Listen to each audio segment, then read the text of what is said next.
हा कारखाना बोत्रे पाटलांना का निवडलं तर त्यांचा ह्या दीड महिन्यामध्ये म्हणजे आता 40 कोटी रुपये मला टाकले, 40 कोटी रुपये मला टाकले, 40 कोटी रुपये मला टाकले आणि त्यांनी बँकेत 20 कोटी रुपये भरले.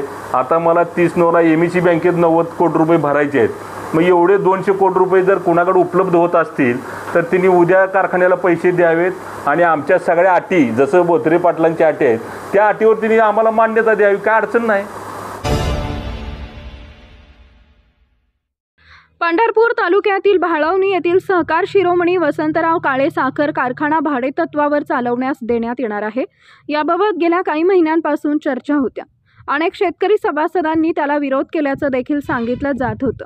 याबाबत स्वतः चेअरमन कल्याण काळे यांनी पत्रकार परिषद घेऊन बोत्रे पाटलांना कारखाना सहयोगी तत्वावर चालण्यास देण्यात येत आहे त्याची प्रक्रिया सुरू झाल्याचं स्वतः सांगितलंय. त्याचबरोबर त्यांच्यावर होणाऱ्या आरोपाला उत्तर दिले आणि हा कारखाना बोत्रे पाटलांनाच चालवण्यास का दिला याबाबत खुलासा केला. या संदर्भातील त्यांची संपूर्ण पत्रकार परिषद पहा काय म्हणाले चेअरमन कल्याण काळे. आज सहकार शिरोमणी साखर कारखान्याच्या सर्व संचालक सभासद चेअरमन व्हाईस चेअरमनच्या वतीने मी आपल्या सर्व पत्रकार बंधूंचं मी अगदी मनापासून हार्दिक स्वागत करतोय. गेल्या 2-4 दिवसापूर्वीच दीपावली हा सण मोठा पार पडलेला आहे आणि त्या निमित्ताने मी आपल्या सर्वांना प्रथमतः दीपावलीच्या सणाच्या निमित्ताने मी आपल्या सर्वांना अगदी मनापासून शुभेच्छा देतो. आणि सहकारी शिरोमणी साखर कारखान्याच्या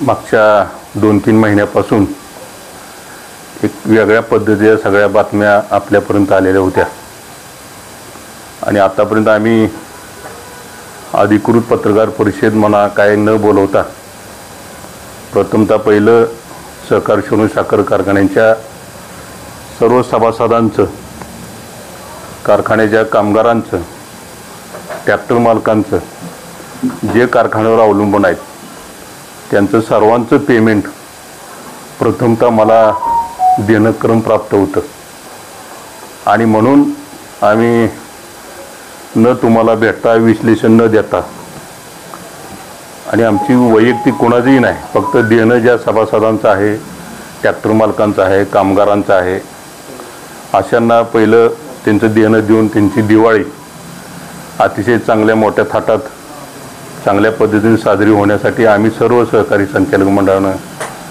त्याचा पाठपुरावा करून आम्ही ह्या सगळ्या गोष्टी पूर्ण केलेल्या आहेत. प्रथमतः आज मागच्या 4 दिवसापूर्वी दिवाळी सणाच्या निमित्तानं सर्व साखर कारखान्यांनी दुसरा हप्ता काढलेला होता आणि आमच्याही सहकारी शिरोमणी साखर कारखान्याच्या सभासदांना दिवाळीसाठी आम्ही हप्ता जाहीर केलेला होता आणि आज अतिशय आनंद होतोय की आज आपल्याला बोलवत असताना आत्ताच आमच्या खात्यावर पैसे जमा करून मी ते सगळे पैसे सभासदांच्या खात्यावर जमा करण्याची जबाबदारी आमच्या सर्व सहकारी संचालक मंडळाने घेतलेली आहे. आणि हे सगळं करत असताना जो दुसरा हप्ता आमचा होता तो दुसरा हप्ता आम्ही सभासदांनी कोणीही मागणी नसताना सुद्धा सभासदांना दिवाळी आणि आता जे पावसामुळं अतिशय नुकसान भरपाई जास्त झालेली आहे आणि त्याच्यामुळं फुल ना फुलाची पाकळी म्हणून कारखान्याची सुद्धा सहकार शिरोमणी साखर कारखान्याच्या माध्यमातून FRP-पेक्षा ज्यादा दर देण्याची जबाबदारी गेली 5 ते 6 वर्ष सहकार शिरोमणी साखर कारखाना पार पाडतोय आणि तीच जबाबदारी आता सुद्धा 100 रुपयाचा हप्ता जमा करून आम्ही ती जबाबदारी पार पाडण्याचं धोरण आम्ही ठरवलेलं आहे. आणि हे सगळं करत असताना काय आमच्यावर विरोधकांनी बिनबुडाचे आरोप आमच्या सर्व सहकारी संचालक मंडळावर सर्वांवर केलेलं आम्हाला मागच्या 2-4 वेळा आम्हाला मीडियाच्या माध्यमातून आपल्या माध्यमातून आम्हाला ऐकायला मिळालेलं आहे. आणि म्हणून आज खरी पत्रकार परिषद मी आज आयोजित केलेली आहे. उद्या 2 दिवसांनी आपल्याला 31 तारखेला सहकार शिरोमणी साखर कारखान्याची वार्षिक सर्वसाधारण सभा आहे आणि सभा मोकळ्या मनानं बाहेर पटांगणात ठेवलेली आहे. त्याच्यामुळं कुणीही त्याचा गैरफायदा किंवा अपप्रचार न करता सर्व सभासदांनी या जनरल मिटिंगला, सर्वसाधारण सभेला सर्व सभासदांनी उपस्थित राहावं या निमित्ताने मी आपल्या माध्यमातून विनंतीसुद्धा करतोय. विचार आता. तक्रारदाराकडून वारंवार असं म्हणलं जाते की कारखान्याच्या सभासदांपैकी कोणी सक्षम आहे कारखाना चालवायला, त्यांना देखील विचारणा करायला पाहिजे. त्याबद्दल माझं काहीही अडचण नाही. आम्ही हा कारखाना बोत्रे पाटलांना का निवडलं तर त्यांना एक अनुभव दांडगा आहे. त्यांचा आत्तापर्यंतचे जे कारखाने त्यांनी घेतले, काय सहयोगी तत्त्वावर घेतले, काय बँकेकडनं विकत घेतले, तिथं त्यांनी आतापर्यंत दर त्या सभासदांना चांगला दिला. त्या कारखान्याची लॅबिलिटी सगळी पूर्ण करायची जबाबदारी त्या बोत्रे पाटलांनी घेतलेली आहे. आणि तसं जर कोणाला हा सहकार शिवणी साखर कारखाना घ्यायचा असेल तर त्यांनी जवळजवळ आता ह्या दीड महिन्यामध्ये म्हणजे आता 40 कोटी रुपये मला टाकले आणि त्यांनी बँकेत 20 कोटी रुपये भरले. आता मला 30/9ला MEC बँकेत 90 कोटी रुपये भरायचे आहेत. मग एवढे 200 कोटी रुपये जर कोणाकडे उपलब्ध होत असतील तर त्यांनी उद्या कारखान्याला पैसे द्यावेत आणि आमच्या सगळ्या अटी, जसं बोत्रे पाटलांच्या अटी आहेत त्या अटीवर त्यांनी आम्हाला मान्यता द्यावी. काय अडचण नाही. आम्ही कुठं आमचा काहीच विषय नाही. 200 कोटी रुपये भरावेत आमचे सगळ्याचे, सभासदाची देणे असतील, कारखान्याची बँकेची देणे असतील, सगळं क्लिअर करावून बोत्रे पाटलांसारखं. बोत्रे पाटलांची त्या दिवशी त्यांना कार्यक्रमाला बोलवलं, तिथं एवढीच इच्छा होती. त्यांनी स्पष्ट करून सांगितलं की बाबा आम्ही सगळ्या म्हणजे त्यांनी दर चांगला देणार वगैरे सगळं सांगितलं. आणि मग त्यांची मानसिकता एवढी, आमची कुणाची काय अडचण नाही. तुम्ही पैसे 100-200 कोटी रुपये इन्व्हेस्टमेंट करा, कारखान्यात टाका, चालवा. साखर कारखान्याचं लायसन काढून ठेवलेलं होतं आणि मग तीसुद्धा जबाबदारी आम्ही सर्व संचालक मंडळ त्यावेळेस सभासदांनी सर्वांनाच आम्हाला जवळजवळ 50-50 तास कारखाना म्हणजे वाहनवाल्याला वेटिंग थांबावं लागत होतं. आणि म्हणून सीताराम कारखानासुद्धा उभा करण्याचं धोरण ठरवलं आणि मग तो सीताराम साखर कारखाना उभा केला. एका बाजूला चंद्रभागा आणि सहकार शिवणी साखर कारखानाही चालू केला, मॉडिफिकेशन केलं.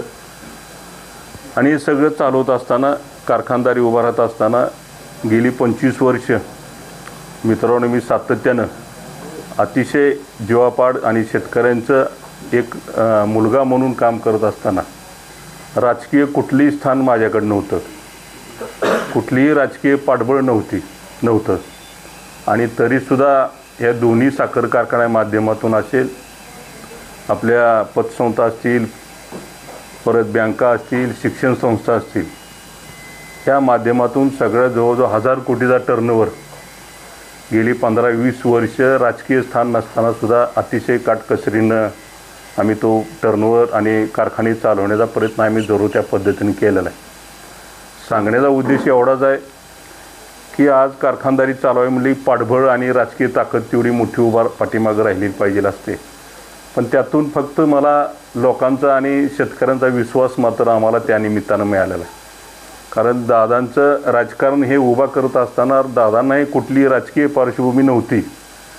फक्त सभासदांच्या विश्वासावर आणि तालुक्यातल्या सर्वसामान्य नागरिक आणि शेतकऱ्यांनी दादांना अतिशय चांगलं सहकार्य त्या निमित्तानं केलं. आणि म्हणून तिथून राजकारण आम्हाला कळायला लागलं आणि तीच जबाबदारी आम्ही त्या निमित्तानं पार पाडतोय. आणि म्हणून आज कारखानदारीवर असेल किंवा कल्याणराव काळे कुटुंबियावर खालच्या थराला जाऊन काही ठराविक लोकांनी टीका करण्याचा प्रयत्न जरूर त्या पद्धतीने केलेला आहे. आणि मग अशा पद्धतीने ज्यांनी टीका केल्या त्यांना मला आपल्या माध्यमातून एवढंच आव्हान आहे किंवा माझी विनंती आहे की आपण स्वतः एखादी संस्था उभा केली का, एवढा मोठा व्यवसाय कोणी केला का, आम्हाला काय समजलं कोणी संस्था छोट्या उभा केल्या ती पण नीट चालवता आल्या नाही तर ती सगळा दाशा गुंडाळून वर्षभरातच गुंडाळून टाकला. आणि अशा माणसांनी ज्या सभासदांच्या संस्था आहेत आणि ज्या सभासदांच्या संस्था आम्ही चालवतोय आणि मग अशा ठिकाणी नाक कुचपून बिनकामी साखर कारखान्याला अडचणीत आणण्याचा प्रयत्न जरूर त्या पद्धतीने जिथं अडचण आणता येईल तिथं अडचण आणण्याचा प्रयत्न गेल्या 4-5 वर्षापासून चालू आहे. आणि तेव्हापासूनच कारखान्याला खऱ्या अडचणी आपल्यासमोर निर्माण झाल्या. कारण ह्याच्या पाठीमागं तुम्ही साक्षीदार आहे, सभासद साक्षीदार आहेत. ज्या वेळेस कारखान्याला कुठलाही तक्रारीचा अर्ज नव्हता त्या टायमाला कारखाना जिल्ह्यामध्ये 4 ते 5 दारामध्ये आणि चांगल्या परिस्थितीत चालवण्याची जबाबदारी आम्ही त्या निमित्तानं पार पाडली. आणि मग थोडा दुष्काळ आला, कारखान्याचे मॉडिफिकेशन झाले आणि मग आम्हाला ते पुढं अडचणी निर्माण झाल्या आणि अडचणी निर्माण झाल्याने ह्यांचे तक्रारी अर्ज चालू झाले. आणि म्हणून थोड्या अडचणी जरी निर्माण झाल्या असल्या तरी कारखानदारी चालली पाहिजे. काय आरोप केले, सहकार शिरोमणी साखर कारखाना हा प्रायव्हेट माणसाला चालवाय दिलेला किंवा काय, असं जी वेगळ्या पद्धतीनं आरोप केलेत, त्याला मला एवढंच सांगायचं आहे की सभासदांची दिशाभूल केली जाते. आणि मग हा कारखान्याचा GR आहे, मला वाटते 8/9/2020 साली GR काढलेला आहे. आणि त्या GRच्या धोरणानुसार आपण कॉलिब्रेशन आणि सहयोगी तत्वावर असा शब्द, सहयोगी तत्वाच्या माध्यमातून कारखानदारी, आता कारखाना चालवत असताना भांडवल उभा करायला आम्हाला अडचणी निर्माण केल्या. पहिल्यांदा जिथं आम्हाला सहयोगी तत्वावर आम्ही का चाललो, का गेलो, तर ज्या लोकांनी तक्रारी केल्या त्याच लोकांनी आपल्याला ही सगळी कारखान्याची अवस्था करायला ही विरोधकच कारणीभूत आहेत. नंतर आम्ही परत इतर कोऑपरेटिव्ह बँकेत गेलो. मग मनोरमा बँक असेल, धनश्री बँक असेल किंवा सिंधुदुर्ग रत्नागिरी बँक असेल, काही संचालकांनी मदत केली. संचालकाच्या नावावर प्रॉपर्टी आम्ही मॉर्गेज, संचालकाच्या प्रॉपर्ट्या मॉर्गेज करून, काय वैयक्तिक माझी प्रॉपर्टी मॉर्गेज करून जवळजवळ 25-30 कोटी रुपये आम्ही ह्या तिन्ही बँकेतून, धनश्री बँकेत असेल, मनोरमा मागा नावं घेतल्या पद्धतीनं ह्यातून आम्ही ते पैसे उपलब्ध केले. आणि ते परत आम्हाला ते कारखान्यात पैसे आणून ते कारखाना चालवायची पाळी आली. जरी आली तरी सीझन कमी कॅपॅसिटीनं चालला आणि तरीसुद्धा मला शेतकऱ्याचा दर चांगला द्यायचा होता. सभासदांच्या FRPपेक्षा आम्हाला 500-700 रुपये किंबहुना एका सीझनला 10-20 कोटी तोट्यात आला असला तरी तो तोटा सहन करून आम्ही बाहेरनं पैसे उपलब्ध करून कारखानदारी आणि शेतकऱ्याला चांगला दर देण्याची जबाबदारी आम्ही पार पाडलेली आहे. तिथंसुद्धा ह्या लोकांनी, तिथं पैसे मिळतात म्हटल्यानंतर तिथंसुद्धा प्राधान्यानं ह्याच माणसाने जी तक्रार करतात त्याच माणसाने तिथं आपण अर्ज दिले, तिथंही जाऊन विचारलं तुम्ही ह्यांना पैसे कसे दिले, कसे उपलब्ध झाले. आज कारखानदारी चालवायची म्हणलं की कोण उशाला पैसा घेऊन बसत नसतो. आज बँकेतून, पतसंस्थेतून, अशातूनच आपल्याला पैसे उपलब्ध करावं लागतात आणि मग ती कारखानदारी आम्हाला सभासदांच्या हितासाठी आम्हाला ती चालवावं लागते. आणि ह्या मी एकटाच करत नाही, राज्यातले जवळजवळ 180-190 कारखाने आहेत. त्यात कोऑपरेटिव्ह असतील, प्रायव्हेट असतील, हे सगळ्यांना त्यातून जावं लागतं. आणि मग त्या जबाबदारीने ही प्रॅक्टिस आम्ही सातत्यानं पहिल्यापासून आपण करत आलेलो आहे. आणि मग ह्या सगळ्या गोष्टी करत असताना परत कारखान्याला ह्या अडचणीत आणण्याची जबाबदारी ह्याच लोकांनी घेतलेली आहे. आणि मग शेवटी परत आम्ही हा कारखाना, शेवटी आपल्याला भांडवल उभा राहीना, कारण आमचे वैयक्तिक प्रॉपर्ट्या मॉर्गेज करूनही पैसे टाकले तरीसुद्धा कारखानदारी अंडर कॅपॅसिटीने, यांच्या तक्रारीमुळं 3-4 वर्ष कारखानदारी अंडर कॅपॅसिटीने चालली. आणि ते अंडर कॅपॅसिटी चालल्यामुळं फुलफिल क्रशिंग झालं नाही, पैसे लवकर उपलब्ध न होऊ दिल्यामुळं, ह्या लोकांनी न होऊ दिल्यामुळं. पण तरी पण आम्ही धाडसानं उपलब्ध करून कारखानदारी तोट्यात का असेना पण ती चालवण्याचा प्रयत्न आम्ही जरूर त्या पद्धतीने केला. पण आता हा सीझन चालू करत असताना सगळीकडनंच आम्ही ब्लॉक झालो. आणि म्हणल्यानंतर आम्ही सर्व सहकारी संचालक मंडळाने निर्णय घेतला, कारण हा सीझन पण मोठा आहे आणि हा कारखाना बंद राहिला तर आमच्या सभासदांचं 1-2 एकर जो शेतकरी आमच्या सहकार शिरोमणी साखर कारखान्यावर जो अवलंबून आहे त्याची अवस्था काय होईल हे चित्र आमच्या सर्व सहकारी संचालक मंडळाच्या डोळ्यासमोर आलं. आणि मग आम्ही निर्णय सगळ्यांनी घेतला, कारण पैसे तर उपलब्ध होईना, बॅलन्स शीट आमचं तोट्यात आलं. आम्ही वैयक्तिक प्रॉपर्ट्या मॉर्गेज करून पैसे टाकले तरी पण मागच्या वेळी 1.5 लाख टन क्रशिंग झालं, त्याच्या अगोदर 2.5 लाख झालं, त्याच्या अगोदर 3.5 लाख झालं, त्याच्या अगोदर 4 लाख टन झालं. खरं क्रशिंग ज्या टायमाला तक्रारी नव्हत्या त्या टायमाला 5 लाखाच्या पुढं क्रशिंग आतापर्यंत झालेलं आहे. पण ह्या महाशयांनी तक्रार केल्यापासून खरं सभासदांचं नुकसान कोणी केलं तर ह्या जिनी तक्रार केली त्याच लोकांनी सभासदांचं नुकसान केलेलं आहे. आणि म्हणून आम्ही शेवटी राज्य सरकारच्या गव्हर्नमेंटचा GRचा 2020 सालच्या GRचा फायदा घेतला आणि त्या निमित्तानं आम्ही बोत्रे पाटलांना अप्रोच झालो. 2 मिटिंगा झाल्या आणि आमच्या मानसिकता एवढीच होती प्रामाणिक की हा सीझन अतिशय चांगल्या पद्धतीनं पार पडला पाहिजे. जसं सभासद आपल्या कारखान्यावर अवलंबून आहे त्यांना कुठेही धक्का लागता कामा नये, त्यांचा ऊस लवकर गेला पाहिजे, त्याला दर चांगला मिळाला पाहिजे, तिथल्या कामगाराला पगार चांगला मिळाला पाहिजे, ट्रॅक्टर मालकाला तोंडी वाहतूक चांगल्या पद्धतीने मिळाली पाहिजे, तिथं आजूबाजूला कर्मचारी आहेत किंवा इतर व्यवसाय आहेत त्यांचे व्यवसाय चांगले चालले पाहिजेत, ही मानसिकता आमची असल्यामुळं आम्ही हा निर्णय घेतला. नाही तर बँकेनी त्यांचं ह्या विरोधकांचं मत तेच होतं की बँकेनी जप्त कारखाना करावा आणि मग हा कारखाना बंद पडावा आणि मग हे सगळी लोक म्हणजे सैरावैरा व्हावेत, नुकसान भागातल्या लोकांचं व्हावं, हीच ह्या लोकांची विरोधकांची मागणी होती. पण ती आम्ही होऊ दिली नाही. आमची सर्व सहकारी संचालक मंडळाने निर्णय घेतला आणि मग बोत्रे पाटलांकडे आम्ही अप्रोच झाल्यानंतर 2 मीटिंग आमच्या झाल्या आणि मग सहयोगी तत्वावर, आता ही सहयोगी तत्व कॉलिब्रेशन म्हणजे सहयोगी तत्वावर कारखानदारी चालवत असताना GRचा फायदा आपण घेतलेला आहे. म्हणजे गव्हर्नमेंटनं ही GR काढलेला आहे आणि त्या GRच्या माध्यमातून हा चालवाय दिलेला नाही. पहिली गोष्ट मी तो मुद्दा क्लिअर करतो.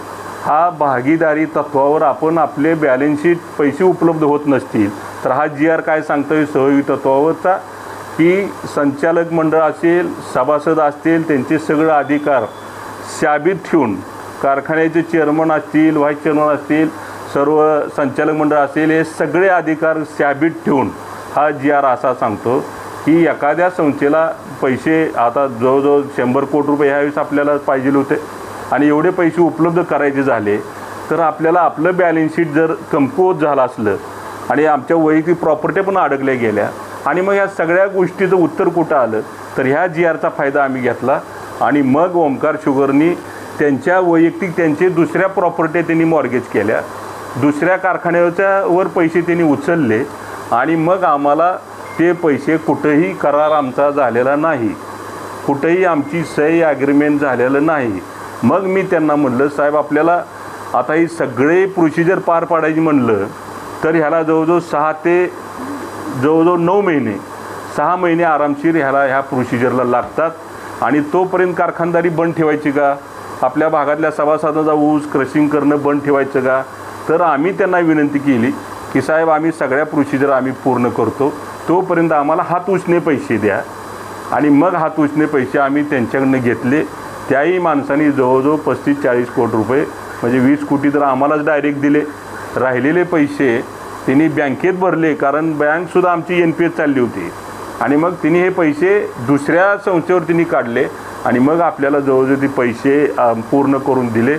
आणि आमची मानसिकता सर्व सहकारी संचालक मंडळाचा एकच ध्यास होता की पहिली FRP पूर्ण झाली पाहिजे, त्याच्यानंतर सभासदांचे पैसे दिल्यानंतर कामगारांचे पैसे 1 टाईम पगार काढला पाहिजे आणि मग ट्रॅक्टर मालकांचे मग इतर हे जे आपल्याला पैसे काढता येतील आणि त्या पद्धतीनं ते पैसे उपलब्ध केले आणि मग आम्ही आज इथंपर्यंत आलो. शब्द तुमच्या डोक्यातनं काढून टाका.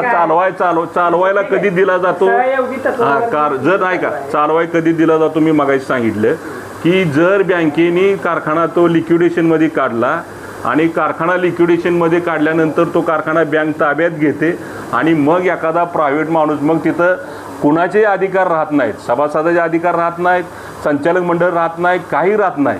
फक्त आता ही सहयोगी तत्वावर सहयोगी तत्वावर म्हणजे तुमचे अधिकार राहणार म्हणजे तुमच्या ताब्यात नेमकं काय काय राहणार आहे? आमचे अधिकार म्हणजे आपलं त्यांना काय मिळणार आहे? आता त्यांनी जी इन्व्हेस्टमेंट केलेली आहे आर्थिकमध्ये आमचे अधिकार अजिबात राहणार नाहीत. फक्त आपल्या भागातल्या आपलं मीटिंग राहणार, बोर्ड मीटिंग आपली राहणार, आपल्या भागातले कामगार राहणार, त्यांच्या अडचणी सगळ्या काय असतील ते आम्ही सोडवणार आणि आपलं इलेक्शन प्रत्येक 5 वर्षाला होणार. त्याच्यामुळं सहयोगी तत्व कारण तिन्ही इन्व्हेस्टमेंट करणार आहेत म्हणून त्याच्यामुळं आर्थिकमध्ये आम्ही त्यांच्याकडे इन्व्हॉल्व होणार नाही. सभासद व्हायची गरज नाही. भागीदारी वगैरे ती मगाशी मी तुम्हाला सांगितलं हा विषय आमच्यावर नाही, त्याच्यावर कारखान्याची लॅबिलिटी बघितली जाते आणि ती लॅबिलिटी फिक्स केल्यानंतर त्याच्यावर मंत्री समिती म्हणजे शासन निर्णय घेत असतंय. तो निर्णय आम्ही संचालक मंडळ आम्ही काही घेऊ शकत नाही. कुणाचाच राहणार नाही, सभासदांचा कुणाचा आक्षेप राहणार नाही कारण सभासद बांधील कुठं आहे, ऊसाला दर चांगला मिळाला पाहिजे, ऊस लवकर गेला पाहिजे आणि आपल्या भागातली पोरं कामाला लागली पाहिजे, हाच विषय आहे. बाकीचा काय सभासदांचा ह्याच्यात म्हणजे त्यांचं म्हणजे महत्त्वाचा विषय कुठं राहतोय की तिथं त्यांच्या येणाऱ्या ऊसाला दर चांगला मिळाला पाहिजे, ऊस माझ्या भागातला सभासदांचा ऊस लवकर गेला पाहिजे, हीच त्यांची राहणार आहे. बाकीचं काय तर आक्षेप राहणार नाही म्हणतात. मीटिंग तरी यासाठी असावी. सर्वसाधारण जी सभा होणार आहे सर्वसाधारण सभा ही रुटीनमधली सर्वसाधारण सभा आहे. ही काय त्यासाठी आपण घेतलेली नाही. प्रत्येक वर्षी ही सर्वसाधारण वर्षातली एक सभा असते आणि त्याच्यात रेग्युलर हा विषय आहे. तर सभासदांची परवानगी घेणं बंधनकारक आहे असं तुम्ही आता हो सांगितलं. हो उद्या ठरवा. सभासदांची चर्चा झाली.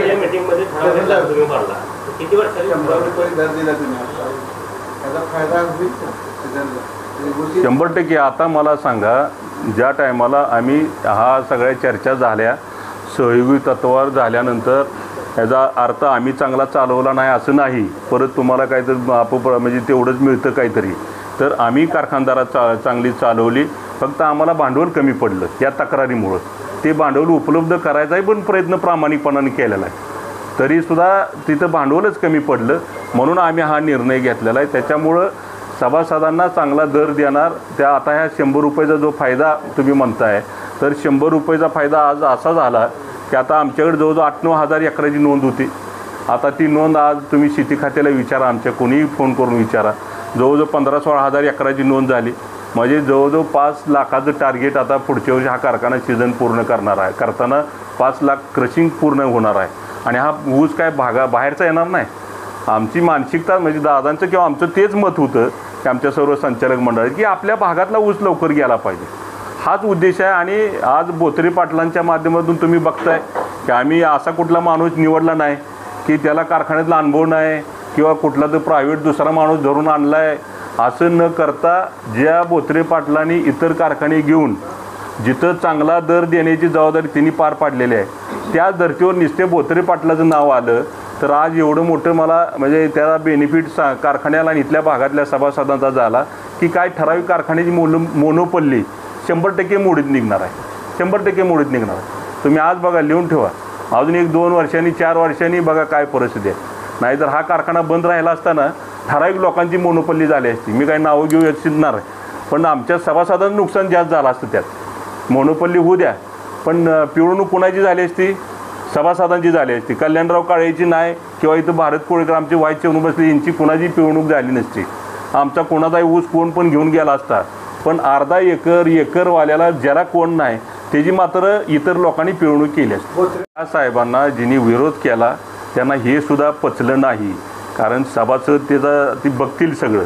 कारण हे पैसे मिळायला लागल्यानंतर पैसे देऊ नका म्हणून बोत्रे पाटलांच्या ऑफिसमध्ये पुण्यामध्ये जाऊन ही दोघं-तिघं गेली आणि तिथं त्यांना बोत्रे पाटलांना सांगितले की तुम्ही ह्या संस्थेला कारखान्याला पैसे देऊ नका, आम्ही कोर्टात जाणार आहे, आम्ही असं करणार आहे, आम्ही तसं करणार आहे. पण बोत्रे पाटलांनी त्यांना कुठेही जागा दिलेली नाही. ताबडतोब त्याने पैसे उपलब्ध करून मला आपल्याला सर्वांना सभासदांना पैसे देण्याची जबाबदारी आम्ही त्या निमित्तानं पार पाडलेली आहे. हा कायदा सांगतोय, हा कायदा जरूर आम्ही आता उद्या जनरल मीटिंगमध्ये, म्हणजे ह्याचा अर्थ आम्ही ॲग्रीमेंट केलं असं नाही, सगळ्या गोष्टी ठरलेत असं नाही. नाही तर परत भारत आमचा म्हणल की तुम्ही सगळंच अगोदर सांगितलं, सगळंच अगोदर केलं, असा परत एखादा प्रश्न उपलब्ध होऊ शकतो. म्हणून त्यासाठी आम्ही असं ठरवलं की आपण निर्णय घेताना की बाबा ह्या सगळ्या गोष्टी प्रोसिजर आपण पूर्ण करणार आहे आणि मग त्यांच्याकडून हात उचने पैसे घेत असताना की बाबा संचालक मंडळाच्या मीटिंगमध्ये ठराव आपण पास केला. संचालक मंडळ मीटिंगमध्ये ठराव पास करून 2-3 महिने होऊन गेले आणि नंतर मग हा ठराव जनरल मीटिंगमध्ये जावं लागतो. जनरल मीटिंगमध्ये सभासदांनी संचालक मंडळ जनरल मीटिंगला शिफारस करतं आणि जनरल मीटिंगमध्ये सभासदांच्या पुढं हा ठराव मांडला जातो आणि मग सभासदांनी ह्या सगळ्या गोष्टी सांगितल्या जातात आणि सभासदांच्या माध्यमातून हा ठराव मंजूर झाल्यानंतर मग साखर आयुक्ताकडे हा ठराव म्हणजे प्रोसिडिंग जातं आणि साखर आयुक्ताकडे प्रोसिडिंग गेल्यानंतर त्याच्यावर राज्य सरकारची मंत्री समिती बैठक आहे, मीटिंग आहे, सहकार मंत्र्यांच्या अध्यक्षतेखाली त्यांच्याकडे हा परत ठराव जातो आणि मंत्री समितीनंतर परत हा ठराव कॅबिनेटमध्ये जातो आणि मग त्याला ती मान्यता मिळते. असं ह्याचं प्रोसिजर आहे. त्याच्यामुळं ह्याच्यात सहयोगी तत्वावर आम्ही हा कारखाना मॅनेजमेंट किंवा इतर सगळ्या गोष्टी आपल्या सगळ्या अधिकार ठेवून संचालक मंडळाला ऊसाला चांगला दर, आमच्या ऊस उत्पादक सभासदांच्या ऊसाला चांगला दर देण्याची जबाबदारी त्यात प्राधान्यानं राहणार आहे. कारखान्याच्या कामगाराची पेमेंट टायमाला मिळाले पाहिजेत. इतर सगळ्या फॅसिलिटी सभासदांच्या सगळ्या गोष्टी आपल्या सभासदांच्या फॅसिलिटी त्या सगळ्या सभासदांच्या फॅसिलिटी चालू ठेवायच्या आहेत. इलेक्शन किंवा जनरल मिटिंग किंवा आपली बोर्ड मिटिंग जनरल मिटिंग आणि प्रत्येक 5 वर्षाला इलेक्शनसुद्धा पार पडणार आहे. ह्या पद्धतीची प्रोसिजर त्या निमित्तानं आहे. आता हा कारखाना किती वर्ष द्यायचा काय द्यायचा हा प्रश्न राज्य सरकारचा आहे आणि राज्य सरकार त्यांचे अधिकार ठरवणार. आपल्या कारखान्याची लॅबिलिटी किती आहे काय आहे ह्या सगळ्या गोष्टी ठरवून पुढं आपण जाणार आहे. त्यामुळं हा सगळ्या अतिशय व्यवस्थित आपण त्यानिमित्त म्हणजे आमचा हेतू एवढाच होता की कारखाना बंद नाही पडला पाहिजे आणि ह्या भागातल्या सभासदांचा ऊस लवकर गेला पाहिजे. आज मी सीताराम कारखाना उभा केला, सहकार शिवणी साखर कारखाना एका बाजूला वाढवला. म्हणजे मला सांगा ह्या दोन्ही कारखान्याला ह्या भागातलीच कर्मचारी सभासद किंवा आपल्याच भागातली मुलं कामाला लागली. आपल्याच भागातल्या लोकांचा ऊस लवकर जायला लागला. तिथं काय कल्याणराव काळेचा वैयक्तिक किंवा संचालक मंडळाचा वैयक्तिक या दोन्ही कारखान्याला ऊस जात नाही.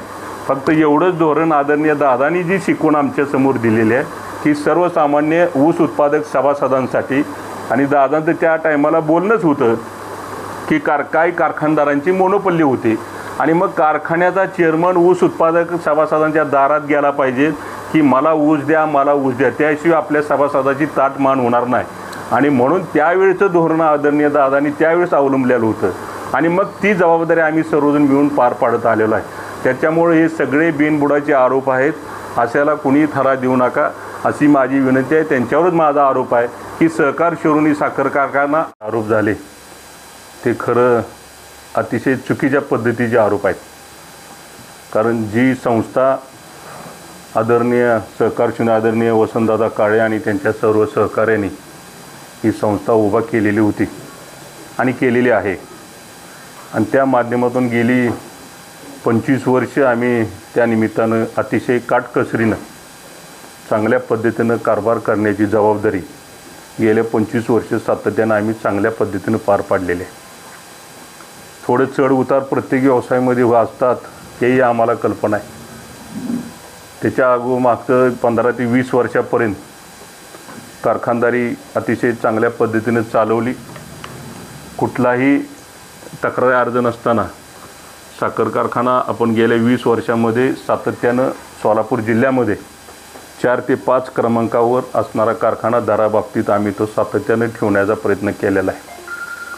ऊस उत्पादक शेतकऱ्यांना कुठलाही प्रोग्राम न लावता मग आमच्या सर्वसामान्य सभासदांचा सर्वसामान्य शेतकऱ्यांचा अर्धा एकर असेल 1 एकर असेल 2 एकर असेल त्यांचा खोडवा असेल निडवा असेल ही जबाबदारीनं लवकर क्रशिंग करून त्याला जेणेकरून त्या सभासदाचा लवकर ऊस जाऊन त्याला गव्हाचं पीक घेता यावं मकाचं पीक घेता यावं ही त्या निमित्तानं आम्ही साखर कारखान्यांची जबाबदारी गेली 20-25 वर्ष सातत्यानं पार पाडलेले आहे. आणि कुठलंही राजकारण ह्या संस्थेमध्ये आम्ही आतापर्यंत आणलेलं नाही. जे काय दादांची जी आदरणीय सहकार शिवणी आदरणीय दादांचं जी शिकवण होती त्यांच्या विचाराचा वारसा आम्ही सर्व सहकारी संचालक मंडळ मिळून आम्ही पार पाडत आलेलो आहे. आणि ती जबाबदारी ही संस्था उभा राहत असताना एक तालुक्याच्या विकासामध्ये सिंहाचा वाटा ह्या संस्थेच्या माध्यमातून आपल्याला बघायला मिळतो आहे आणि झालेला आहे. त्याच्यामुळे ही कारखानदारी उभा राहत असताना चालवत असताना गेल्या 15-20 वर्षामध्ये परिस्थिती अतिशय वेगळी होती आणि त्यावेळेस आदरणीय दादांनी दूरदृष्टी ठेवून सीताराम महाराज साखर कारखानासुद्धा लायसन आणून ठेवलेलं होतं. आणि मग आम्ही हा कारखाना सहकार शिरोमणी त्यावेळेचा चंद्रभागा सहकारी साखर कारखाना हा चालवत असताना जवळजवळ 6-6 महिने हा साखर कारखाना चालायचा आणि जवळजवळ म्हणजे 11.5 12.5% उतारा चांगल्या पद्धतीने मिळाला. आणि मग शेतकऱ्यांचा ऊस लवकर जावा ही मानसिकता पहिल्यापासून आमची सर्वांची आणि दादांची होती. आणि त्या करारामध्ये पहिली अट ती राहणार आहे. चेअरमन साहेब सहयोगी तत्वावर ज्यांना तुम्ही आता देणार आहे ती किती वर्षासाठी आहे आणि पंचवार्षिक निवडणूक जेव्हा लागेल त्यानंतर ती तुम्हीच राहणार आहे सत्तेवर, पण समजा विरोध अरे वा, बरं झालं. वानखेडे साहेबाच्या बोलण्याला यश नक्कीच येणार आहे. त्या कराराचं काय म्हणतात? कसं आहे, आता मला सांगा, फलटणचा श्रीराम साखर कारखाना, हां, फलटणचा श्रीराम साखर कारखाना हा ह्या धर्तीवर मागच्या 10 वर्षापूर्वी तो मला वाटते कल्लापा आवडेंना कारखाना चालवायला दिला. 18 वर्षाचा काळ पूर्ण त्यांचा झाला आणि नंतर तिने आता 10 वर्षे वाढवून घेतली. म्हणजे उद्देश काय, कारखानदारी कुणासाठी उभा केली? शेतकऱ्याच्या ऊसासाठी आणि ग्रामीण भागातल्या मुलांसाठी. आणि तो उद्देश पूर्ण झाल्यावर बाकीच आणि सभासदाला दर चांगला मिळाला पाहिजे, हाच उद्देश आहे आमच्यासमोर. आमच्यासमोर काय कारखाना बंद पडावा, कोणावर नामुष्की वाढावी असं नाही.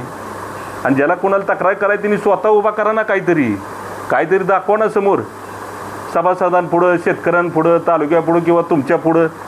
आणि तुम्हालाही माझी विनंती आहे, तुम्ही चर्चा करत असताना, बातम्या टाकत असताना आमचं म्हणजे रिक्वेस्ट आहे, विनंती आहे माझी. उशीर केला नाही, मी त्याचं उत्तर देतो. मी आमची काय विनंती आहे, जी माणसं आमच्यावर आरोप करतात त्याचं साधं काहीतरी पत्र तुम्ही मागा घेऊ. कशावर आरोप करताय? फक्त उठलं की कल्याणराव काळे दिसतोय, दुसरं काय दिसतंय का? मग साधं पत्र काहीतरी आमच्यावर सांगा ना, मागा ना त्याला काहीतरी.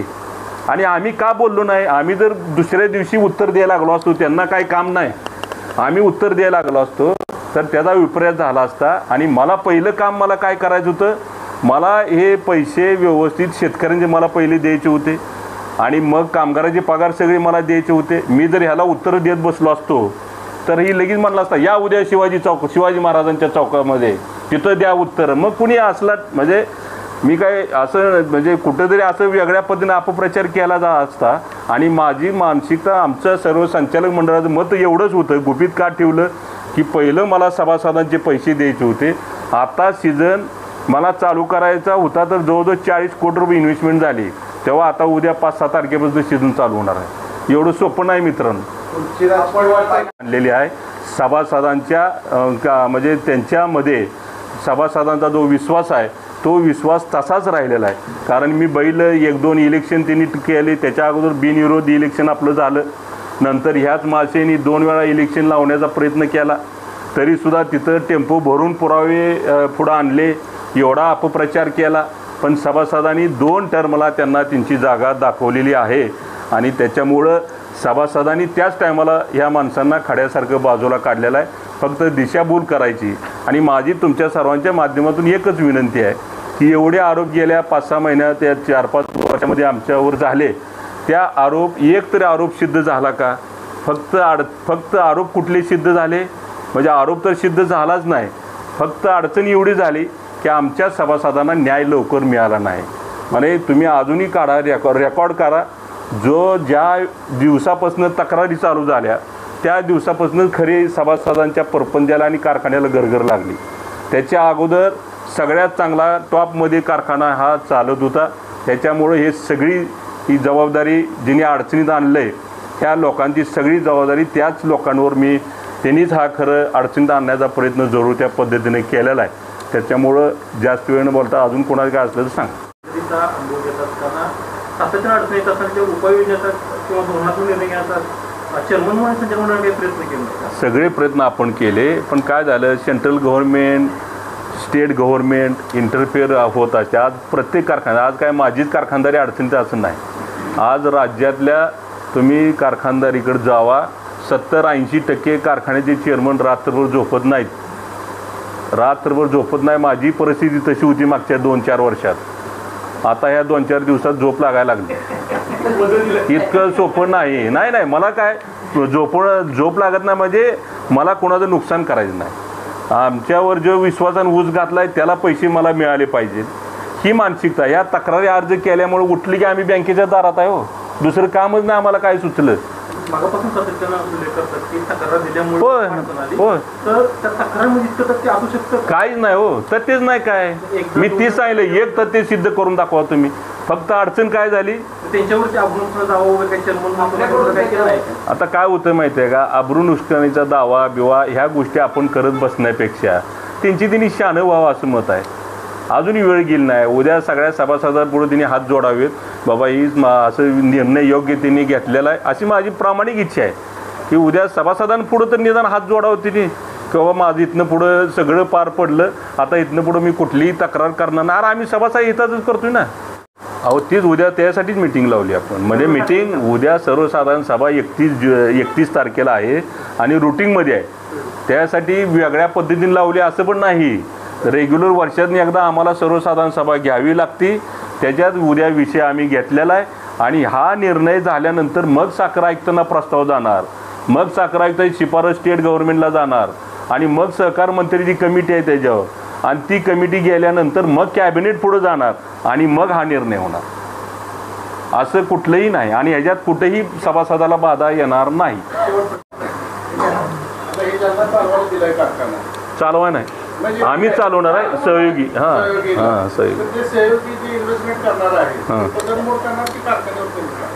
आपल्या कारखान्यावर रुपयाही कर्ज काढणार नाहीत. इतर आता का आमच्या कारखान्यावर जर कर्ज काढायची जागा असती तर मला चालवाय द्यावा लागला असता का? म्हणजे यांच्या आशीर्वादानं 3-4 महिने झालं सुनील दराव आमचा कारखाना म्हणजे अडचणीत ह्याच लोकांनी आणला. अंडर कॅपॅसिटी चालल्यामुळे तोटा झाला. बरं उद्या तोटा भरून काढाय म्हणलं तर सभासदांना दर कमी द्यावा लागत होता. आज मला सांगा आम्ही शेतकरी आहे, 2000 माझी FRP आहे तरी मी 2900 रुपये दर दिला. म्हणजे ही कुणासाठी केलं? शेतकऱ्यांसाठीच केलं ना. नाहीतर सभासदांना दर कमी दिला असता तर माझा तोटा भरून निघाला असता. कोळेकर किंवा इथं संचालक बसले यांचं हित आहे का?